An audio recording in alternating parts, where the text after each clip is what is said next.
예, 신율의 뉴스 정면 승부 4부 시작합니다. 매주 목요일 4부는 가장 중요한 어떤 법적 사안에 대해서 우리가 함께 고민해보는 정법 승부 시간인데요. 오늘도 함께해 주실 두 분 소개해드리겠습니다. 먼저 박성배 변호사 나와 계십니다. 어서 오십시오. 안녕하세요. 예, 그리고 장윤미 변호사 나와 계십니다. 어서 오십시오. 네, 안녕하세요. 예. 자, 오늘 나왔던 뉴스부터 짚어보죠. 조국 전 장관의 딸 조민 씨 부산대 의학전문대학원 입학 취소는 정당하다는 법원의 판단이 나왔습니다. 그런데 조민 씨 측은 사실은 기재된 내용이 조금이라도 사실이 아닌지 따질 게 아니라 허위 기재 이유로 입학 취소라는 가혹한 결정을 내릴 정도로 중대한 내용인가를 따져야 한다. 지금 어쨌든 이런 얘기인 것 같은데 어떻게 보셨습니까? 박성배 변호사님부터. 앞서 부산대가 허위 서류 제출 시 입학을 취소한다는 신입생 모집 요강에 따라서 조민 씨의 부산대 의전은 입학 취소 처분을 했는데 이에 대해서 조민 씨가 취소 소송을 제기했죠. 오늘 법원이 조민 씨의 청구를 기각했는데 이 조민 씨 측의 이와 같은 주장은 부득이한 면이 있는 것 같습니다. 신입생 모집 요강상 허위 서류 제출 시에는 입학을 취소한다는 명문 규정이 존재하고 있어서 할 수 있다가 아니라 한다죠. 예.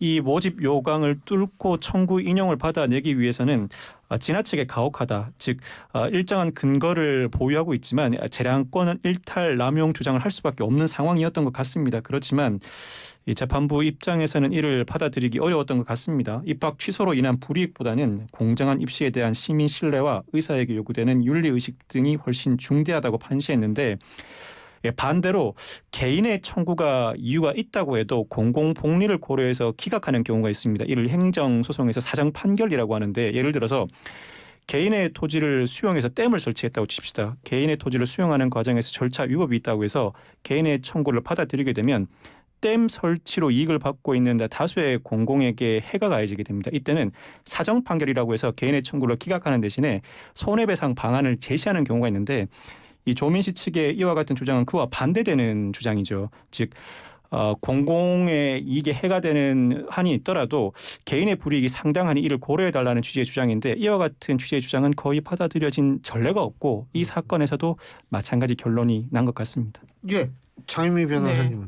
사실 조민 씨가 주장하는 거니까 너무 가혹하다. 이 부분이 무슨 판사의 어떤 심정에 호소한다라기보다는요. 행정소송에서는 당연하게 주장하는 법리적인 쟁점인 건 맞습니다. 말씀 주신 것처럼 왜 그러냐면요. 취소 소송의 대상은 부산대 의학전문대학원의 입학을 취소하는 처분에 대해서 이게 잘못됐다라는 이 신청을 구하는 건데요. 잘못됐다 여부를 어떻게 판단을 하냐면 부산대가 국립대이기 때문에 행정소송을 제기한 겁니다.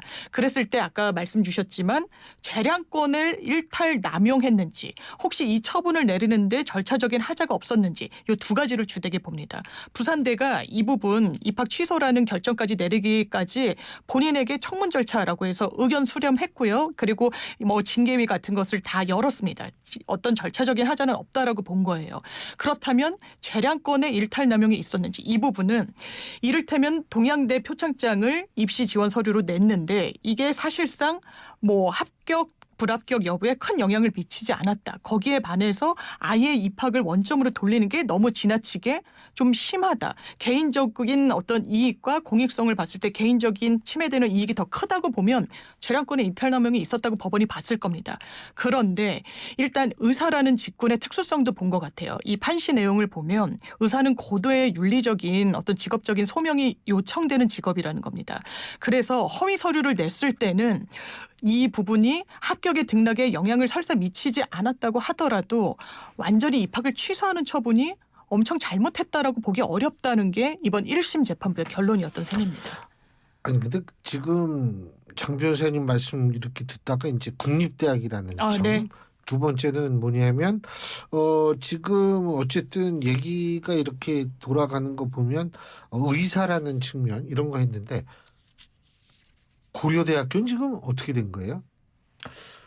고려대학교가 취소 처분을 한 것으로 기억을 하고 그러면 이건 있는데, 민사 소송입니다. 민사소송을 고려대학교는 제기해요. 사립대학이라서 똑같은 구조의 소송 소송이지만 진행 중이랍니다. 지금 예. 제작진이 그러시는데. 민사소송으로 민사소송을 가처분 신청하고 아니 이게 소송이 제가 왜 그러냐면 고려대학교에서 만일 나중에 뭐 이게 입학 취소가 또 결정이 그렇죠. 된다면 우리가 전 법은 몰라요. 근데 논리적으로 보면 대학원도 무효가 돼야 되는 거 아니에요? 그렇습니다. 예, 예. 그죠? 만약에 대학원 소송을 안 했더라도 고려대 입학이 취소됐고 그게 확정이 된다면 대학원도 사실상 못 간 걸로. 그렇게 되는 거죠. 받습니다. 자격이 없죠. 맞습니다. 대학원이니까. 근데 뭐 앞으로 조씨 측은 법적으로 싸워 나갈 것이다. 그가 지금 두 분에서 말씀하신 내용을 보면 이게 좀 지나친 측면이 있다 그러는데 이게 대법원까지 보통 시간이 얼마나 걸립니까? 판결 나오는데. 이 사건은 사실 1심 판결이 오늘 이루어지게 되었는데 예. 그동안의 재판 진행 경과 보도 내용으로 파악해 볼 때는 오랜 시간 걸리지 않은 것 같습니다. 소재기는 지난해 4월에 이루어진 것으로 기억을 합니다만 1년 정도 만에 판결이 선고됐고 행정소송 1심 판결치고 1년 정도 심리면 그렇게 오래 걸렸다고 보기는 어렵습니다. 특히나 이 사건에서는 조민 씨 당사자 신문도 진행되었던 것으로 예. 알고 있는데 형사 재판에서는 종종 당사자 신문이 이루어집니다만 민사 재판이나 행정 재판에서는 당사자 신문을 진행하는 경우가 거의 없습니다. 이 당사자 신문을 진행했다는 것 자체가 사실 재판부 입장에서는 원고의 청구를 받아들일 수 없는 상황에서 원고가 법정에서 하고 싶은 말을 다 할 수 있게 기회를 준 데 불과하다는 느낌이 들었습니다. 그 이후에 원고의 청구를 기각하게 되었는데 또 다른 쟁점이 나오지 않는다면 무엇보다도 내용과 관련해서는 어머니 정경심 교수의 형사 확정 판결이 존재하고 있는 상황이다 보니 항소심 대법원까지 간다고 하더라도 오랜 시간 걸리지 않을 것 같고 이와 반대되는 결론을 내린다는 판단이 선다면 즉 항소심이나 대법원이 이와 반대되는 결론을 내려야겠다는 판단이 선다면 이때는 심리가 상당히 길어지겠죠. 그렇지 않다면 1심과 같은 결론을 내린다면 오랜 시간이 걸리지 않고 올해 안 내지는 내년 상반기까지는 모든 절차가 마무리될 가능성이 높아 보입니다. 근데요, 제가 장 변호사님께 또 여쭤보는 게 오늘 조민 씨가 SNS상에 올린 글을 네. 보면 본인은 지금 사회 봉사 활동을 많이 하고 있다. 네. 뭐 무의촌에 가서 봉사하고 있고 이렇다는 얘기를 하면서 법적으로 싸우겠다.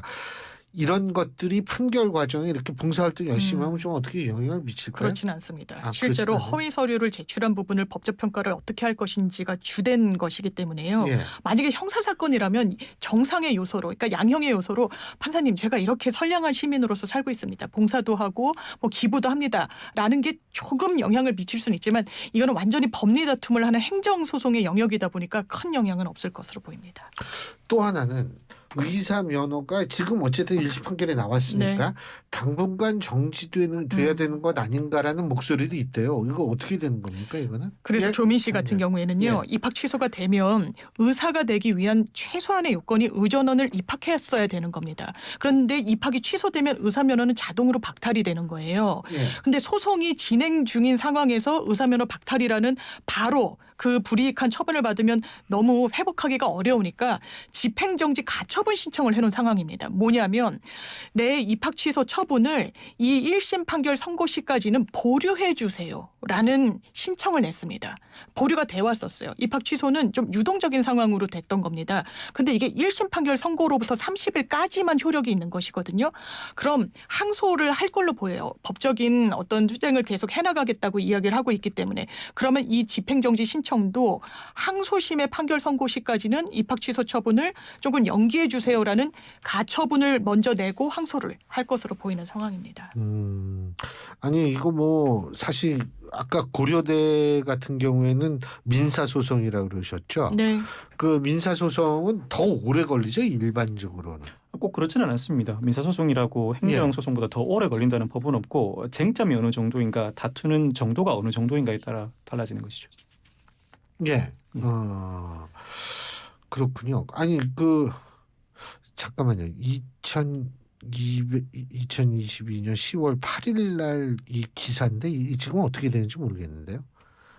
고려대 입학 취소라고 또 여긴 됐는데 네, 취소 처분이 내려졌을 겁니다. 취소 이렇게 됐는데 이거 저는 그러니까 이게 법이 상식 아니에요. 근데 이게 네. 상식적으로 요새 너무 헷갈리는 일들이 많이 일어나요. 맞습니다. 저는 그래가지고 이거 잘 모르겠는데 의사 면허가 최종 취소가 된다고 가정했을 때 조민 씨가 의사였던 적이 공식적으로 그럼 그 경력은 인정되는 건가요? 그 사이는 이 의사 활동이 전혀 위법한 게 안 되는 건가요? 그 사이에는 법률적으로 확정되기 전까지는 본인이 의사로서 활동할 수 있다는 걸 법적으로 보장받는 겁니다. 확정되기 전까지는. 이걸 소급해서 어떤 의료 행위를 했던 걸 없던 걸로 만들 수는 없고요. 다만 이게 대법원까지 만약에 가게 돼서 마침표가 찍힌다면 더 이상 의료 활동을 당연하지만 할 수가 없게 되는 겁니다. 알겠습니다. 살다가 저는 또 이런 경우는 처음 봤어요. 예? 변호사가 학교폭력 피해자의 변호인. 이 학교폭력 피해자는 네. 운명을 사망했습니다. 달리했죠. 네, 그렇습니다. 그렇게 이런 사건인데 이 변호사를 맡았는데 예? 출석하지 않으면서 소송이 취하가 됐다? 야, 진짜 이게 살다 이런 경우가 이게 보셨어요? 박성배 변호사님? 아직 보지 못했고 주변에서도 들어보지 못한 상당히 이례적인 상황입니다. 이 항소 취하 간주가 될 정도라면 변호사가 3번 법정에 불출석해야 하는데 한 번이라도 불출석하게 되면 변호사는 상당한 마음의 부담을 느끼고 다음 기일에는 반드시 출석을 합니다. 변호사가 실수하는 부분 간혹가다 나오는 실수는 항소기간이나 상소기간을 도과하는 경우는 있을 수 있어서 도과라는 게 이제 넘겨버린 놓치는 거. 거죠. 예, 일본식 네, 표현이긴 네, 네. 하지만 법전에 그렇게 써 있습니다. 이때도 상당히 큰 일이라 손해배상도 해줘야 하고 징계 사유로도 제시됩니다. 그런데 당사자의 의사에도 불구하고 변호사가 3번에 걸쳐서 법정에 불출석해서 항소 취하 간주를 받았다는 상황은 아주 이례적입니다. 저도 주변에서 보거나 들어본 적이 없습니다. 그러니까 장 변호사님 맞습니다. 이게 이런 거죠. 이 1심 판결이 네, 나왔고 맞습니다. 거기에서 항소를 해야 되는데 네. 항소를 하려면 변호사가 법정 가서 이거 항소하겠다고 맞아요. 얘기를 해야 되는데 3번 다 안 한 거 아닙니까? 그렇습니다. 이게 왜 이례적이냐면요. 쌍방이 불출석을 2회 이상 하게 되면요. 취하 간주가 됩니다. 이 사건의 스토리는요. 한 여학생이요. 중학교 때부터 끊임없이 괴롭힘을 당해요. 물을 뒤집어 쓰고 온 적도 있고요. 카카오톡에 방에 이 초청을 해가지고 굉장히 사이버상에서 모욕을 합니다. 이 아이가 전학을 갔는데요. 고등학교 진학해도 계속 괴롭힘이 이어졌어요. 결국 1학년 1학기 때 극단적인 선택을 합니다. 부모가 가만히 있을 수가 없는 거예요. 당연하죠. 가해 부모들 다 상대로 학교를 상대로도요. 손해배상 소송을 합니다. 1심에서 일부만 인용이 됐어요. 그래서 한 38명을 피고로 특정을 했었는데 그중에 한 19명을 항소 대상으로 다시 분류를 해서 항소심을 진행한 겁니다. 이걸 권경혜 변호사가 맡은 거예요. 그럼 항소인은요. 본인이 불출석하면요. 상대방이 출석해도 만약에 불출석하면 상대방이 저희 같이 안 나온 걸로 해주세요. 이렇게 얘기해요. 그게 3회가 거듭되면 항소를 아예 없던 걸로 만드는 민사소송법상 제도가 있기 때문에 그렇습니다. 그런데 3번을 안 나간다는 건 사실 윤리적으로나 법률적으로 용납할 수가 없는 게 민사소송은 변호인을 소송 대리인이라고 표현하거든요. 대신해서 업무를 수행하는 거예요. 그런데 형사소송은 이 대리 계약을 맺은 변호사에 다른 사람이 나갈 수가 없습니다. 근데 민사소송은 복대리라고 해서 대리의 대리인. 그러니까 기계적으로 법정 출석을 부탁할 수 있어요. 복대리 위임장이라는 걸 법원에 내기만 하면. 이런 최소한의 절차도 사실상 하지 않았다는 건요. 사실 의뢰인에게는 용서받기 어려운 부분이 있고요. 더더군다나 더 같은 변호사로서 부끄러운 건 변호사가 업무하면서 이건 실수라고 보기는 어렵지만 어쨌든 이런 업무 혜택을 할 수도 있다라고 치더라도 그럼 의뢰인에게 설명해 줬어야 됩니다. 이렇게 재판이 진행됐다고 어떻게 하는지 좋겠는지 여쭤보고 향후 대책을 강구해야 되는데 5개월 동안 이야기를 하지 않았다는 거예요. 나중에 물어보고 의뢰인분들이 그것도 가슴에 묻은 아이의 어머니가 확인을 해가지고 알았다는 겁니다. 이 부분은 사실 용납할 수 없는 일인 건 맞습니다. 이 사람이 뭐 조국 국성가 뭐 그 책 같이 쓴 사람이래요. 공동저자로 네. 알려져 있는데 사실 이 사건은 3회 불출석으로 인한 취하 간주가 크게 대두되고 있습니다만 그 외에도 2가지 잘못이 더 있는 것 같습니다. 우선은 1심에서 일부 승소를 하기도 했습니다. 그런데 그 1심 일부 승소의 상대방 즉 가해 학생 부모 측이 항소를 했는데 항소를 재판부가 받아들여 줍니다. 즉 1심에서 승소했던 부분까지 항소심에서 패소로 돌아가게 됐는데 자신이 항소한 사건은 항소 취하가 된다고 하더라도 상대방이 항소한 사건에서도 적극적으로 다투지 않고 적절한 서면을 제출하지 않았기 때문이 아닌가라는 추론이 가능합니다. 즉 항소한 사건뿐만 아니라 항소를 받은 사건에서도 적절한 조치를 취하지 않은 잘못이 있는 것 같고 마지막으로 항소 취하 간주가 되든 어떻게 되든 판결문을 소송 대리인인 변호사가 송달받게 됩니다. 판결문을 받으면 그때로부터 2주 이내에 대법원에 상고를 할 수 있는데 그 기간마저 도과함으로써 더 이상 다툴 여지 자체를 없애버린 것입니다. 즉 이와 같은 사정을 당사자가 알았다면 변호사를 변경하는 한이 있더라도 대법원에서 다시 한번 다퉈볼 기회가 있었는데 그 기회까지 원천적으로 봉쇄됐다는 점에서 더 큰 잘못이 있다고 지적하지 않을 수가 없습니다. 지금 이 피해를 받은 이 가족분들 네. 피해 구제의 방법이 없는 겁니까? 이거 손해배상 소송 손해배상. 아마 할 겁니다. 왜냐하면 내가 1심에서는 또 5억 원 이기기도 했어요. 그 유족분들이요. 그렇다면 이걸 돈이 문제가 아니죠, 사실. 돈이 문제가 아니고 사실 이 변호사의 업무 혜택 저희가 이 변호사 계약은 위임 계약이라고 합니다. 업무를 맡았으면 성과를 내지 못하더라도 성실하게 수행해야 돼요. 변호사법에 성실 의무가 있거든요. 그걸 다 해태했다는 건 불법 행위로 평가받는 겁니다. 혜태가 뭐예요? 해태라는 건 제대로 게을리한. 수행하지 않았다는 아, 겁니다. 어. 그래서 손해배상 소송을 아마 할 것 같고 대한변협에서는 자체적인 진상조사에 지금 착수한 상황입니다. 아니 이게 진상조사로 끝날 문제는 아닌 것 같습니다. 저도 어제 뉴스를 보고서 굉장히 붕괴를 했는데 이런 사람이 변호사를 계속 해도 돼야 되는가에 대해서 저는 굉장히 의문을 갖게 됐거든요. 사실은. 일단 변협이 예, 엄중한 박성민 사안으로 변호사님. 인식하고 협회장 직권으로 조사위원회 회부를 준비하고 있다고 합니다. 이 당사자가 신청하지 않아도 대한변호사협회 협회장은 직권으로 조사위원회를 꾸릴 수가 있습니다. 조사위원회를 거쳐서 징계위원회가 열리게 되는데 변호사 징계는 영구 제명, 제명 3개월 이상의 정직, 과태료, 견책 5가지로 나뉩니다. 예. 사실 변호사가 징계를 받는 사안 중에는 수임 제한 위반이나 변호사 아닌 자와의 동업 외에도 성실 의무 위반이나 품위 유지 위반도 상당히 많이 거론됩니다.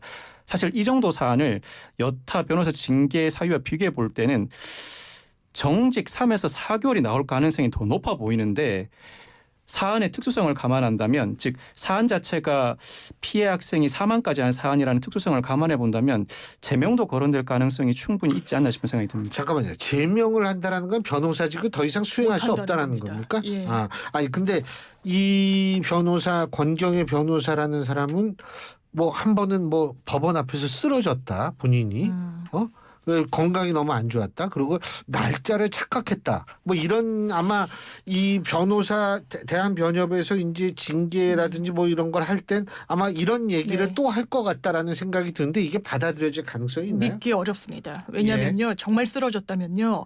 다음 길을 안 나간 게 해명이 되지 않고요. 그리고 이 부분 계속 연속해서 나가지를 못했거든요. 저희가 이메일로도 받고요. 문자로도 받습니다. 길 같은 거. 법원에서? 전자소송으로 진행이 되면 굉장히 쉽게 체크가 됩니다. 그런데 최소한의 노력도 하지 않았는데 쓰러졌기 때문에 몰랐다는 건 사실. 왜냐하면 또 이걸 맡아주는 업무를 봐주는 직원들도 있거든요. 사무실에. 예. 아니 참 아니 너무 저는 어제 저녁에 뉴스를 보면서 그 피해자 가족분들 너무 안타까워서 아니 뭐 저는 법적으로 지식은 없지만 이분들을 어떻게든 구제해줘야 됐으면 구제해줘야 되는 거 아니냐. 근데 그 구제도 쉽지가 않으면 참 정말 아니 그 뭐 손해배상 소송에서 뭐 하겠어요. 네. 아유 참. 그러면은 이 징계 절차가 오래 걸립니까 이거? 징계 절차 오래 걸리지 않을 것 같고 예. 당사자의 소명을 들어봅니다. 그리고 관련 자료 제출도 받게 되는데 다투는 정도에 따라 다르겠습니다만 사회적 이목도 집중돼 있고 예. 사실 엄밀히 말하면 변명의 여지가 거의 없는 사건이라서 오래 걸리지 않을 것 같습니다. 아마 이번 달 안에는 징계가 어떤 수위로도 나오지 않을까 싶습니다. 예. 다만 이에 대해서 권경의 변호사가 법무부에 이의 신청을 할 수 있고요. 법무부와 이의 신청이 기각된다면 행정소송을 제기할 수도 있습니다만 굳이 그 절차까지 나갈까 싶은 생각은 듭니다. 행정소송이라 하면 본인이 억울하다는 건가요? 그렇죠. 알겠습니다.